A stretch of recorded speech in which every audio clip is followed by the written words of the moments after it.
पण मला informal education बद्दल पण सांगायचं वाटतं की आज आम्ही अमिताभचे चित्रपट बघत मोठे झालो. आपण नंतर नसरुद्दीन शहाचं काम बघितलंय, आपण स्मिता पाटील, तर हे एज्युकेशनच आहे असं मला वाटतं. आता पूर्वी चित्रपटांमधला अभिनय बघितल्यावर आपल्याला लक्षात येतो की ते सगळं नको ना वगैरे वगैरे असं होतं, आणि आता अत्यंत नॅचरल रिअलिस्टिक आपण जे म्हणतो ना की नको, आपण जसं बोलतो तसंच जसं आता. बोलतो तर तसं. हा सगळा बदल होतोच ना, काळानुसार बदल झालेलाच असतो, आणि तो तुम्हाला तुमच्या ऑब्झर्वेशन मधूनच कळतो. तुम्ही कधीतरी स्टेप डाऊन होणार आहात, ही गोष्ट कारण नवीन पिढी तयार हा, होत हे असते. नेहमीसाठी नाहीये. हे त्या वेळेपुरतंच आहे. हे तुम्ही तेव्हाच मनाशी तुमच्या पक्क असलं पाहिजे. ते तेव्हा पक्क असेल ना, तरच तुमचा पुढचा काळ सुखाचा असू शकतो मला वाटतं. कारण हे माझं कायमसाठी असं जर तुम्ही गृहीत धरलं, तर मग तुमच्या वाट्याला फ्रस्ट्रेशनच येऊ शकतं.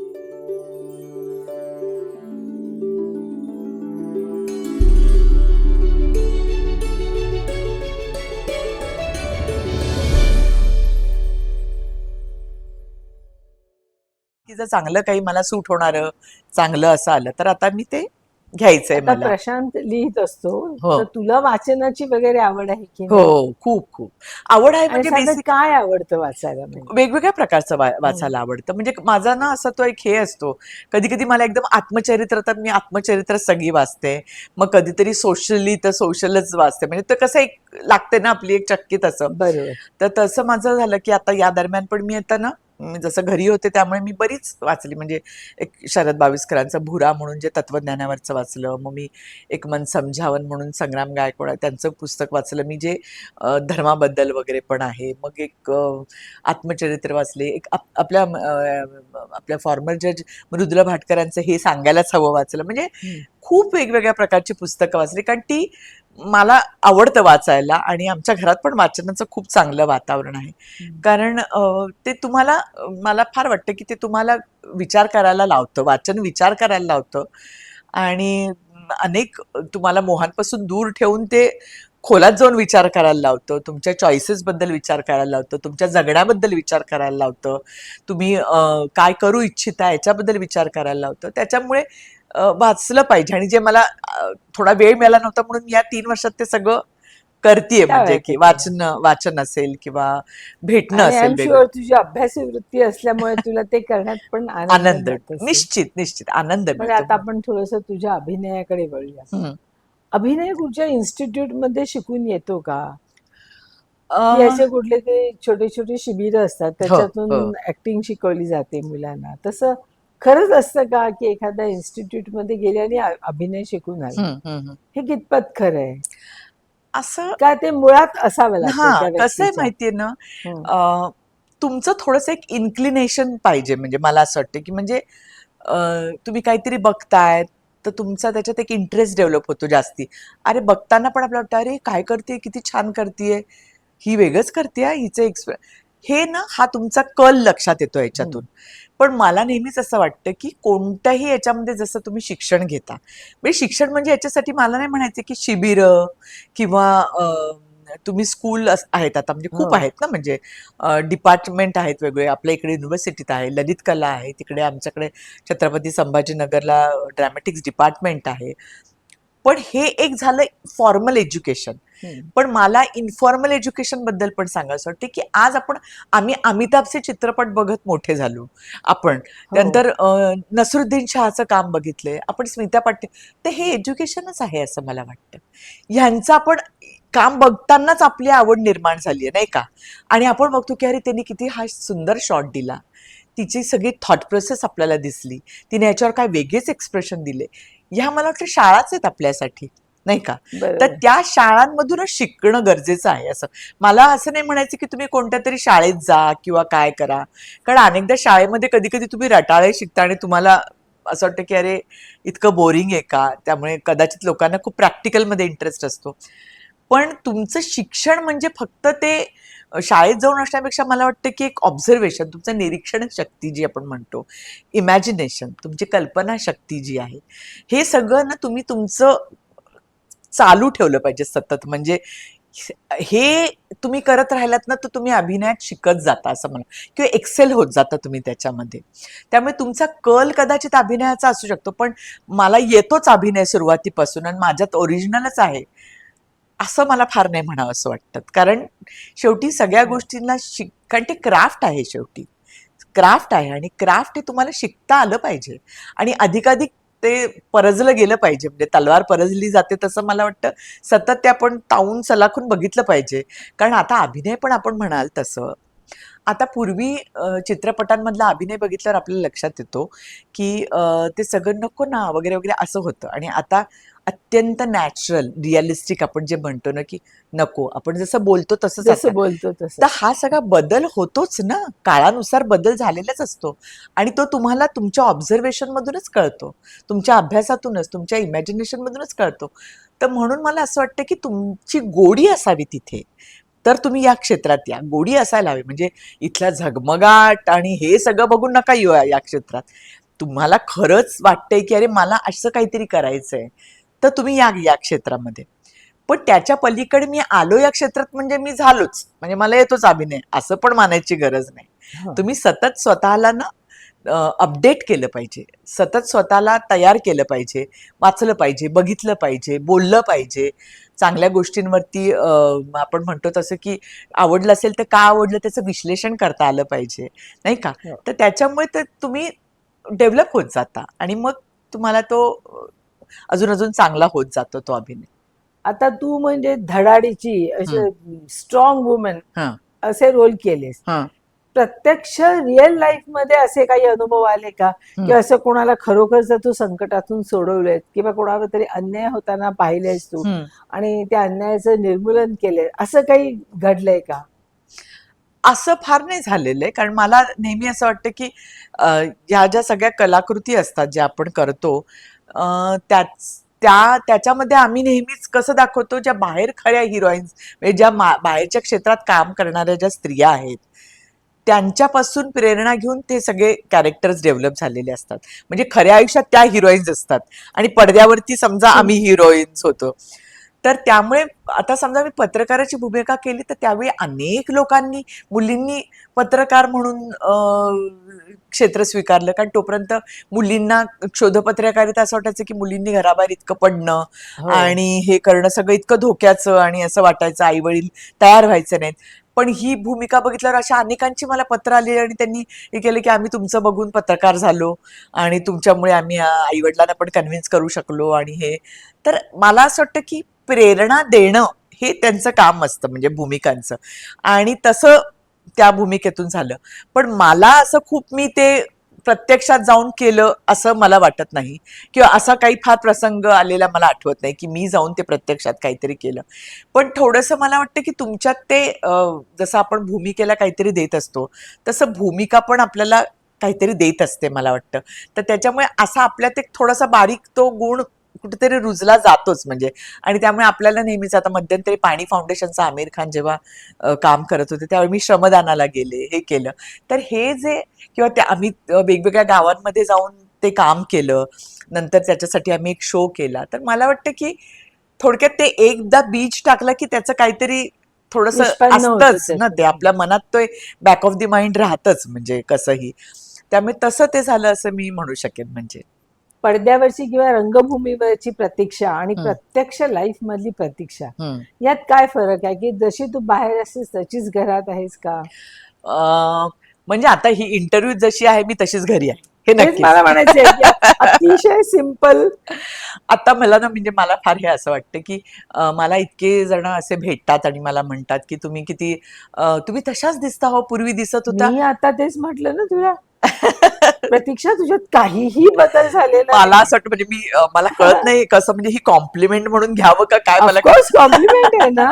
पण मला असं वाटतं की मी खूप असे खूप मेकओव्हर्स वगैरे खूप नाही केले असं मला वाटतं म्हणजे खूप वेगवेगळे हेअरस्टाईल्स खूप वेगवेगळे काय म्हणतात त्याला म्हणजे कॉस्ट्युम्स वेगवेगळे असं खूप मी वेगवेगळं नाही केलं आणि मी जशी होते तशीच थोडे म्हणजे रोलनुसार केलं जे असेल ते पण प्रत्यक्ष आयुष्यात मला असं वाटतं की मी खूप जशी आहे तशीच राहिले म्हणजे तर त्याच्यामुळे कदाचित लोकांना मी सारी तशीच दिसते किंवा तशीच तसं जसं दिसतेस. वाटत असेल बहुतेक कदाचित म्हणजे मला आवडलं ही कॉम्प्लिमेंट म्हणून मी घेते काही प्रश्न नाहीये पण मला फार म्हणजे मी आता जशी बोलते तशीच मी आहे प्रत्यक्ष आयुष्यात मी आठवतं मी जेव्हा इक्बाल करण्यासाठी मी हैदराबादला गेले तेव्हा ऍक्च्युली नागेशची आणि माझी काही एवढी ओळख नव्हती त्याचा जो डिरेक्टर आहे नागेश कुकनर आणि आमची ओळख नव्हती. आणि गंमत म्हणजे माझं इक्बालचं कास्टिंग तसं बऱ्यापैकी वेळेवरती झालं होतं, म्हणजे 5-6 दिवस आधी वगैरे.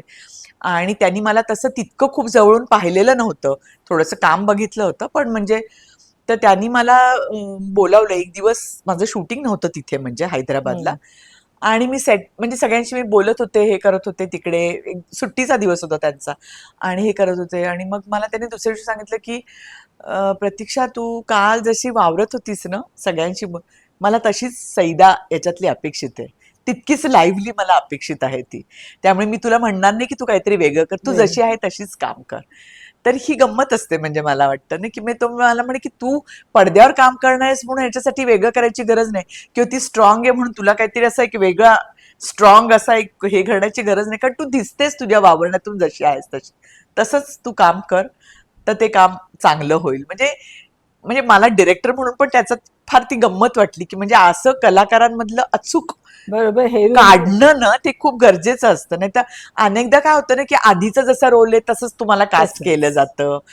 असं, किंवा तुम्ही मग टाईपकास्ट सगळे. मला असं वाटतं की डिरेक्टरची ती हुशारी असली पाहिजे, की त्यांनी तुम्हाला एका वेगळ्या लाईटमध्ये बघणं. तू म्हणजे कधी वॅम्पची भूमिका केलीस की नाही? हो, ऍक्च्युली मी आता मध्ये एक सोनीवरती जिगरबाज म्हणून एक सिरियल होती, हम्म. आणि त्याच्यामध्ये त्या ज्या बाई दाखवल्या होत्या त्या जरा व्हॅम्प होत्या, पण इंटरेस्टिंग व्हॅम्प होत्या त्या. म्हणजे काय म्हणतात त्याला, पाहायला बोलायला असं एकदम असतात ना त्या, मस्त गोड गोड बोलून बोलून. हे करणाऱ्या आणि सगळी कारस्थानं करणाऱ्या, अशी ती होती. म्हणजे आणि मी त्याच्याचसाठी ती घेतली होती, की अरे वा, हे जरा. आणि कॉमेडी? हो, कॉमेडी तर मला खरं खूप जास्ती करायला आवडेल, कारण आपल्याकडे खूप चांगल्या कॉमेडीज खूप कमी होतात. त्याच्यामुळे खूप. आणि त्यातही मी असं बघितलं, की स्त्रियांच्या बाबतीत असं समजलं जातं, की त्यांच्यावर जोक करायला पाहिजेत. हो. त्यांनी जोक आणि केलेले नाही चालत, किंवा अनेकदा तर मी बघितलं ना. बायकांवर जोक्स हां, म्हणजे केले जातात. अनेकदा तर आपण जोक केल्यावरती कधी-कधी तर त्यांना असं खूप पटकन ते ॲक्सेप्टही करत नाहीत ते जोक. कारण की बायकांनी जोक ऐकायचे, म्हणजे सुनवायचे नाहीत, असं हो. असतं ना, म्हणजे तसं आहे ते. पण मला आठवतं, आम्ही एक म्हणजे रेणुका शहाणे, मी आणि तुषार दळवी, आम्ही एक ना मिसेस माधुरी दीक्षित म्हणून एक सिरियल केली होती खूप वर्षांपूर्वी. हा. आणि कुंदन शहा डिरेक्टर होते त्याचे, आता नाहीयेत म्हणजे ते. तर त्याच्यामध्ये आम्ही आउट अँड आउट कॉमेडी अशी होती. आणि मुख्य म्हणजे त्या दोघी मैत्रिणी आणि त्यांचं, म्हणजे ती बायकांची, मुलींची कॉमेडी होती ती, म्हणजे असं. आणि अतिशय निखळ आणि स्वच्छ अशी कॉमेडी, म्हणजे जी आपल्याला आवडते आणि जी बघायला आवडते आणि जी एन्जॉय करू शकतो अशी. तर तशी ती कॉमेडी होती. पण तसंच आम्ही एक येळकोट म्हणून नाटक केलं होतं, त्याच्यात पण एक असं ते सगळं कॉमेडी होती. तर ती करायला खूप आवडेल, पण मला अगदी मनापासून वाटतं कॉमेडी लिहिली पण चांगली गेली पाहिजे. हां, म्हणजे कसं असतं, नाही तर ते असे ओढून ताणून आणलेले ओढून जोक्स ताणून असतात आलेले ना, जोक्स असतात मग केविलवाणे होतात ते प्रयत्न. आणि आणि हास्यास्पद असतात अनेक हां, वेळेला. खूप केविलवाणे, म्हणजे असं हं, हं, असं हसणं होतं त्याला ना, म्हणजे ते काही मनापासून, म्हणजे जे फुटणं असतं ना आतून, त्याला ती म्हणजे तशी सिच्युएशन असली पाहिजे, तसं कॅरेक्टर्स डेव्हलप केली गेली पाहिजेत. तर ती करायला खूप मजा येईल असं मला वाटतं. आणि ते खूप त्या प्रकारचं बायकांमधलं टॅलेंट खूप अनटॅप्ड आहे, मला असं वाटतं, की म्हणजे अशी काही वर्कशॉप्स घेऊन पण काही तसं झालं पाहिजे असं मला वाटतं. म्हणजे डेव्हलप केलं पाहिजे तसं. आता समजा एखाद्या चित्रपटात तू हिरोईनचं काम केलं हां. आणि थोड्या दिवसानंतर आईचा किंवा हं. बहिणीचा, काकूचा, हो. मावशीचा असे रोल करायला लागले, तर हां, हा जो चेंज होता किंवा हा हां, जो बदल होता, हां. तो कसा काय स्वीकारलास? तो स्वीकारायला पाहिजे, म्हणजे कारण कसं आहे, जेव्हा कारण तुम्ही. खूपदा आपण ऍक्सेप्ट करत नाही, हो, अरे हो. आता मी हिरोईन होते, मेन सगळा फोकस माझ्यावरती माझ्या. हो, होता हो, हो. आणि आता मी आई, हे म्हणजे माझा रोल पण कमी झाला. हो. मग एक दडपण येतं का त्याच्यामुळे? नाही, कसं आहे, तुम्ही या सगळ्याकडे कसं बघता ना, हा हम्म. सगळ्यात महत्वाचा मुद्दा आहे मला असं वाटतं. एकतर तुम्ही जेव्हा या क्षेत्रात येता, तरुण असता तुम्ही तेव्हा एकदम, आणि असं तर त्यावेळी माहिती आहे की तुमच्याकडे सगळे बघणारे असतात, तुम्ही काही वेळा टॉपवर जाता, हे होता. पण त्याच वेळी तुम्ही खुणगाठ बांधली पाहिजे, की तुम्ही कधीतरी स्टेप डाऊन होणार आहात. ही गोष्ट कारण नवीन पिढी तयार होत हे असते. नेहमीसाठी नाहीये. हे त्या त्या वेळेपुरतंच आहे हे तुम्ही तेव्हाच मनाशी तुमच्या पक्क असलं पाहिजे. ते तेव्हा पक्क असेल ना तरच तुमचा पुढचा काळ सुखाचा असू शकतो मला वाटतं. कारण ते हे माझं कायमसाठी आहे असं जर तुम्ही गृहीत धरलं तर मग तुमच्या वाट्याला फ्रस्ट्रेशनच येऊ शकतं.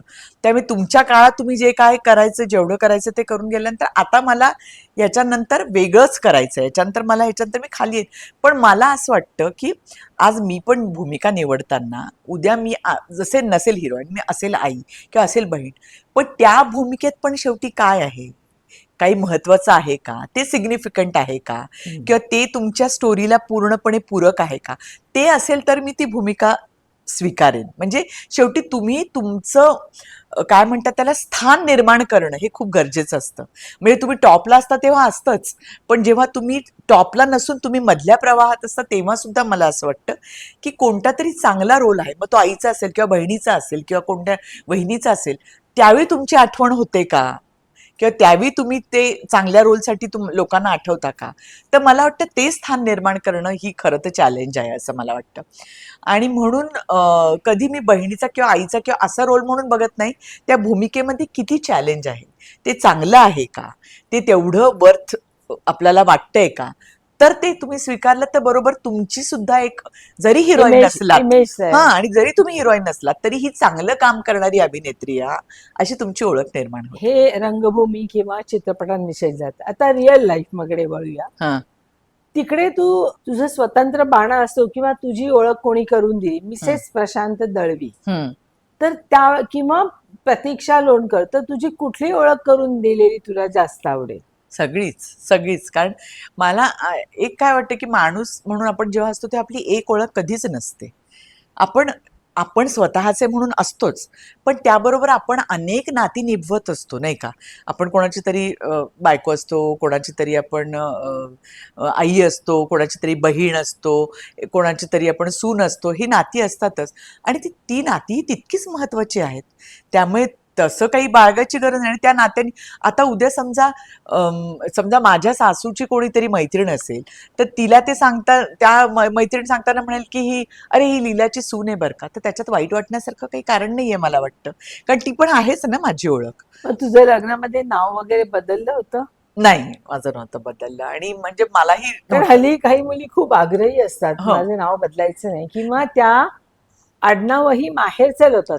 हे तर तू अनेक वर्षापूर्वी वर्षापूर्वी केलं. केलेलं आहे. हो हो. म्हणून मी तुला हे विचारलं नाही, की म्हणजे मला असं वाटलं की हे म्हणजे मलाही नव्हतं बदलायचं आणि प्रशांतलाही नव्हतं बदलायचं. कारण मला असं वाटतं की एक आपलं नाव जे आहे आपल्या आई वडिलांनी ठेवलेलं आणि ते आडनाव आहे, तर म्हणजे म्हणजे मला न बदलणं हे नॅचरल वाटतं. म्हणजे बदलणं हे मला उलट वेगळं वाटतं. कारण कसं आहे की तुमची ओळख आहे आणि नावामध्ये काय म्हणजे तुम्ही शेवटी कोणाची तरी बायकोन कोणाची हे होताच ना, पण नाव बदलण्याने काय ते शिक्कामोर्तब करायचंय का तुम्हाला? म्हणजे तसं काही हे नाहीये ना. तुम्ही तुमचं नाव बदलण्याला असं काही जितकं मला तेच उलट नॅचरली झाल्यासारखं वाटतं की नाही बाबा, माझं नाव जे नाव पहिल्यापासून आहे तेच नाव आहे. पण म्हणून काय मी माझ्या बायको म्हणून असण्यामध्ये फरक नाही पडणार आहे, मी आई म्हणून असण्यात फरक नाही पडणार आहे, सून म्हणून असण्यात. मी माझं काम जे करायचं ते करणारच आहे. पण म्हणून मी लोणकर आहे मी असं, म्हणजे मला वाटतं तो काही मला अभिमान बाळगायची गोष्ट नाहीये, ती मला वाटतं नॅचरली आलेली गोष्ट आहे. त्यामुळे नाव बदलणे मला थोडंसं वेगळं वाटतं. बदलणं इज अ नॅचरल थिंग, असं न बदलणं इज अ नॅचरल थिंग असं मला वाटतं. नाही. तुझ्या मुलीचं नाव फार छान आहे, हो, त्याचा अर्थ रुंजी. काय? रुंजी दळवी. रुंजी म्हणजे रुंजी एक, घालणे म्हणतात तसं आहे एक्झॅक्टली का? एखादा चांगला थॉट आपल्या मनात सारखा असा एक रुंजी घालतो ना, त्याच्यामुळे तो. प्रतीक्षा म्हणून तो एक अर्थ आहे की वाट पाहणे, हो हो. पण प्रतीक्षाचा अजून एक अर्थ आहे, बुद्धिवंत स्त्री जी सौंदर्यवती सुद्धा आहे. अरे बापरे. तुला माहिती आहे का हे? नाहीये, मला नव्हतं मग मी माहिती. तुला सांगते, लक्षात ठेव. ह्याच्या पुढे तुला कोणी विचारलं तुझ्या हो नावाचा अर्थ सांग, तू सांग हो. बुद्धिमान स्त्री जी हं. सौंदर्यवती सुद्धा असते, त्याला प्रतीक्षा हा एकच शब्द आहे. अरे वा, गुड. महत्वाची इन्फॉर्मेशन हं. कळली मला. ती रुंजी काय करते? हा, तू हा, म्हणालीस ते ना तर 12वी. 12वीत आहे ते. 12वी. प्रतीक्षा, जर अभिनेत्री झाली नसतीस तर तू काय केलं असतंस? कोण झाली असतीस? मी मगाशी सांगितलंच आहे. मला खूप ऍडमिनिस्ट्रेशन, ज्याला आपण प्रशासन म्हणतो ना, त्याच्याबद्दल मला खूप उत्सुकता आहे. म्हणजे कसं काम केलं जातं तिथे, कशा पद्धतीने काम केलं जातं, किंवा एक स्त्री असेल तर तिने ते कसं काम करावं तिथे, कसं काम करवून घ्यावं, कसे ऑर्डर्स या सगळ्याच गोष्टींमध्ये मला उत्सुकता होती. आणि त्याच्यामुळे मी जर अभिनेत्री झाले नसते तर मी निश्चितपणे प्रशासनात कुठेतरी काम करत असते. समजा प्रशासनात असती किंवा हम्म, पत्रकार असतीस, हम्म, तर खरोखर कधी रिअल लाईफ मध्ये तुझ्या भूमिका केल्यास तर असं काही घडलंय का, आलंय का? हम्म. कोणाला अन्याय झालाय आणि त्याच्यासाठी तू लढली आहेस? असं असं मला वाटतं असं फार नाही प्रसंग आलाय. कारण कसं आहे की सगळ्यांना माहिती असतं की तुम्ही अभिनेत्री आहात आणि त्याच्यामुळे.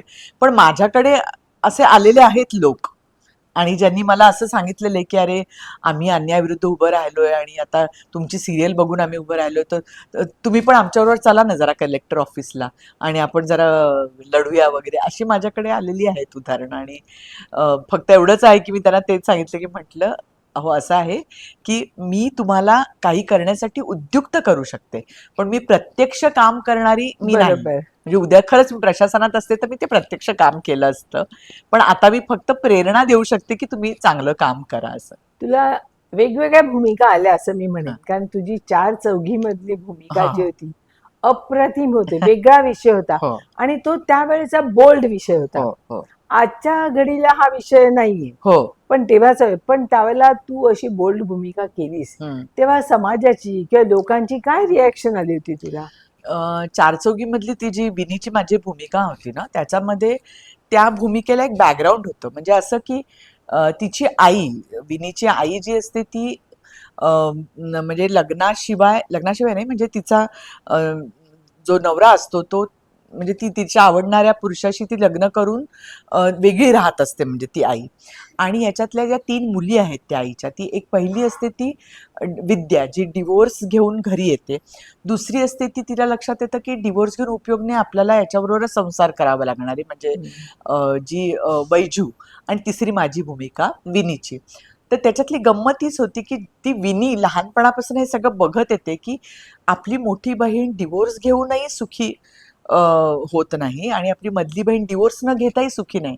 आणि तिच्या त्या मानसिकतेतून तिचा निर्णय येतो की मला 2 पुरुषांबरोबर राहायचं, असा तो एक हे होता. आणि मला ती म्हणते की मला 2 पुरुषांबरोबर राहायचं म्हणजे काय, मला तिसरा पण चालेल, चौथा पण चालेल असं नाही.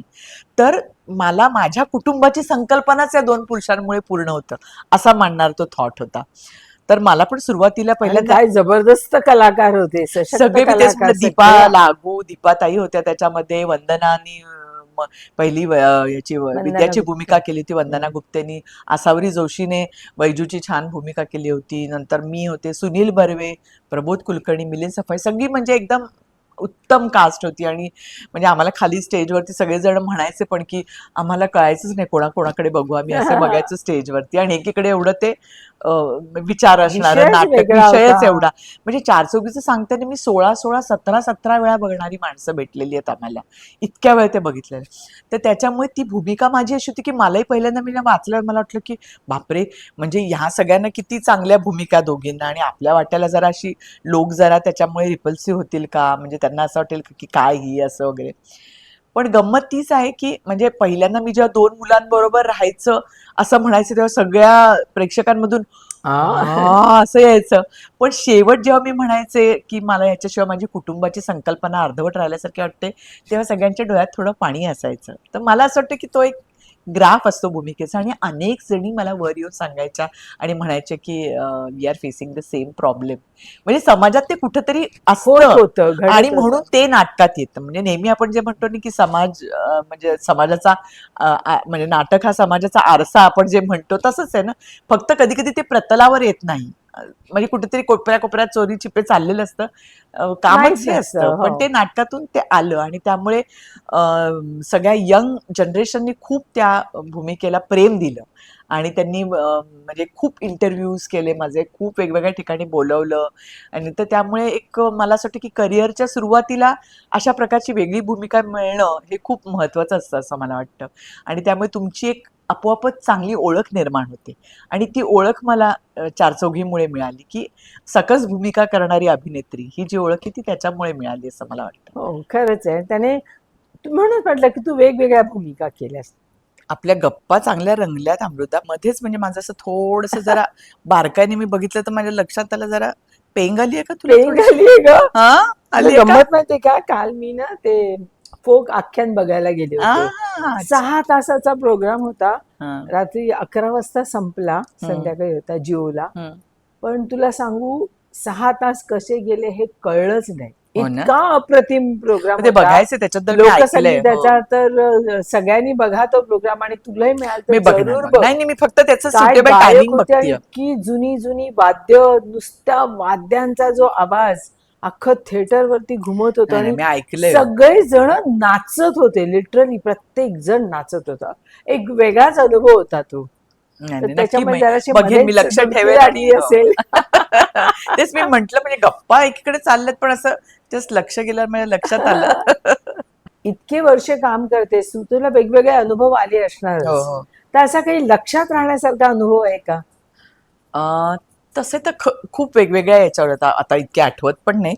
पण एक मला असा डिस्टिंक्टली आठवतो, म्हणजे मी सुरुवातीच्याच काळात, म्हणजे कारण हा. सुरुवातीच्या काळात आपण पण खूप बघण्याच्या शिकण्याच्या सगळ्या याच्यामध्ये असतो ना. आणि तर ते प्रोसेसमध्ये. हा, त्या प्रोसेसमध्ये. तर तेव्हा मला आठवतंय, मी बाशू चटर्जींची एक फिल्म करत होते, गुदगुदी नावाची. आणि त्याच्यामध्ये अनुपम खेर म्हणजे मी त्यांच्या बरोबर होते. तर आमचं तिकडे एक भाग्यलक्ष्मी बंगला आहे, तिकडे शूटिंग चालू होतं.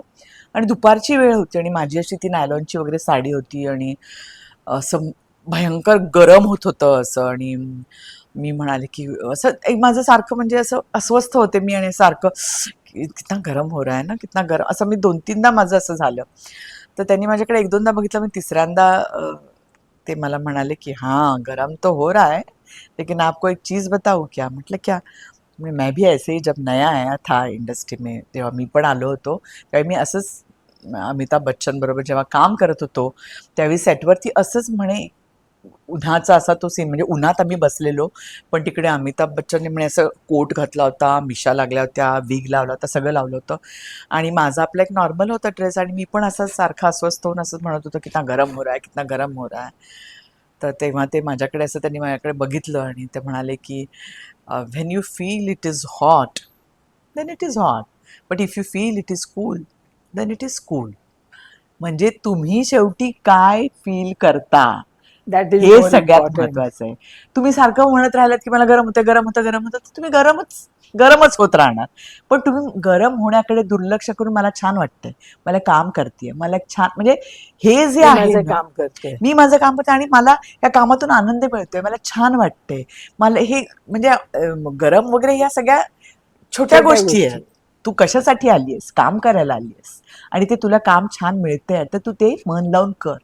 म्हणजे इतकी छोटीशी गोष्ट आहे. आणि मला वाटतं अनुपमजीने बऱ्याच ठिकाणी हा किस्सा सांगितला, पण हा माझ्या बाबतीत घडलेला म्हणून मला मुद्दाम सांगावंसं वाटतं, की त्यावेळी असं जे एक मनाशी आपण खूणगाठ बांधतो ना, की अरे अच्छा असं असतं, म्हणजे असं जे अनुपम जे एक कसं स्टेज शो करतात, त्याच्यात त्यांनी हा किस्सा सांगितलंय ना. सांगितला. हा, मी तेच म्हटलं, अनेक ठिकाणी सांगितलंय, पण मला माझ्या बाबतीत घडलेलं असल्यामुळे मला ते लक्षात इतकं राहील. तेव्हाचं ते लक्षात आलं. लक्षात आलं की अरे, कुरकुर करणं खूप सोपं असतं, किरकिर करणं, की हे काय, मला इथे लाईट नाही मिळते, मला इथे टिश्यू नाही मिळते.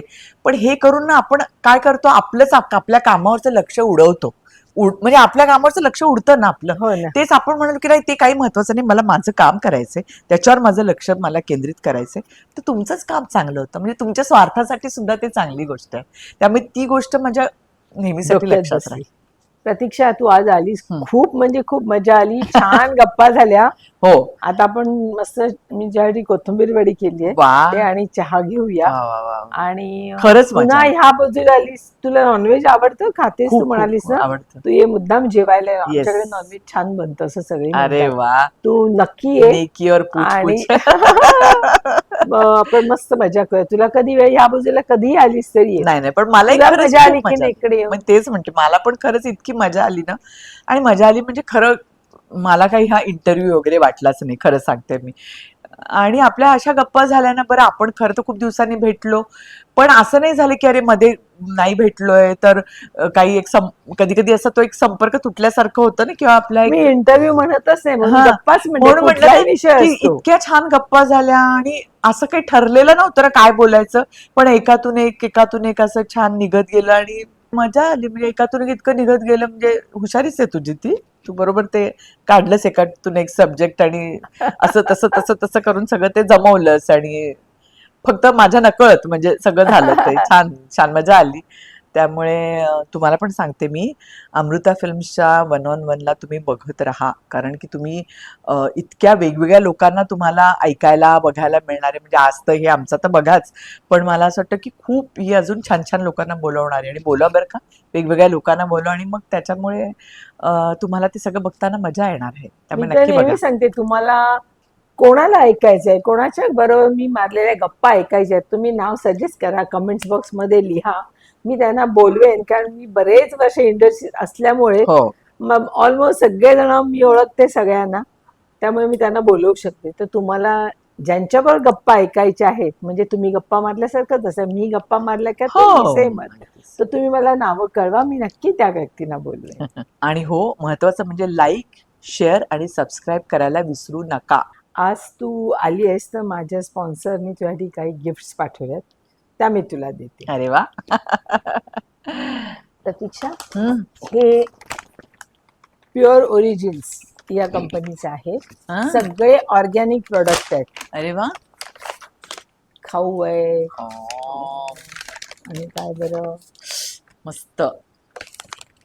हे कोकोनट ऑइल आहे हा. कोल्ड प्रेस आहे सगळे हे लोणकडी तूप आहे वा वा वा वा वा. अनेक वेगवेगळे प्रोडक्ट आहेत. म्हटलं ना मस्त गप्पा आणि त्याच्यावर हे पडायचं. हे काहीतरी दिले मी बघितलं नाही काय आहे ते. हे डॉक्टर जी.डी. पोळ फाउंडेशन यांचं आयुर्वेदाचं हॉस्पिटल आहे आणि कॉलेज आहे बर. ते सगळे आयुर्वेदाचे प्रोडक्ट आहेत ओ. आणि केमिकल्स वगैरे काहीही वापरलेले वा, वा, नाही च्यवनप्राश आहे उठणं आहे उठणं आहे हो. मसाज ऑइल हेअर ऑइल वगैरे असं आहे. वा वा वा. त्यानंतर हे सिरो कंपनीचे प्रॉडक्ट आहेत हम्म. हे सगळे अमेरिकन प्रॉडक्ट आहेत एकेका बॉटलची किंमत 4 ते 5 हजार आहे हा. परंतु या कंपनीने इथे त्याचे अनालिसिस केले आणि हेच प्रॉडक्ट इंडियामध्ये बनवले जातात हम्म, हम्म, त्याची किंमत 400 ते 500 रुपये आपल्या इथे आहे. हम्म, तर हे वेगवेगळे प्रॉडक्ट आहेत त्या प्रत्येक बाटलीवर लिहिलेले आहे हम्म, आणि स्पेशली हे जे प्रॉडक्ट आहे ना हम्म. हे ज्यांच्याकडे डॉग असतो अच्छा. किंवा फ्रीज मध्ये टॉयलेट मध्ये एक चमचाभर एका वाटीत घालून ठेवलं ना हा. तर सगळे कसलेही वास निघून जातात. ओ अच्छा अच्छा आणि अच्छा मग 15 दिवसांनी बदलायचं बदलत पुन्हा राहायचं. ते. Okay okay okay. नंतर हे एक मला वाटतं काय बरं नेल पॉलिश रिमूव्हर आहे हम्म. चष्म्याच्या काचा पुसायच्या हा, आहे. हा, असं हा. वेगवेगळे आहेत हा. ॲसिटोन आहे हो हो हो. हं, असे ते लिहिलेले आहे हो सगळ्यांवरती. सगळ्यांवरती लिहिलेलं आहे ते. मी सगळे Poland's स्वतः Clinic. घरी वापरते हं. हो ना. अतिशय चांगले आणि सगळे अमेझॉनवर उपलब्ध आहे हो ना. आणि हे खास रुंजीसाठी अरे वा. श्यामच्याई चित्रपटात म्हणजे ही श्यामच्याई पुस्तक आहे हो. परंतु या पुस्तकात जे फोटो वापरलेले आहेत सगळे हम्म. ते माझ्या चित्रपटात शूटिंग करताना जे आहेत ते वापरलेले वा आहेत. वा वा वा. हे बघ.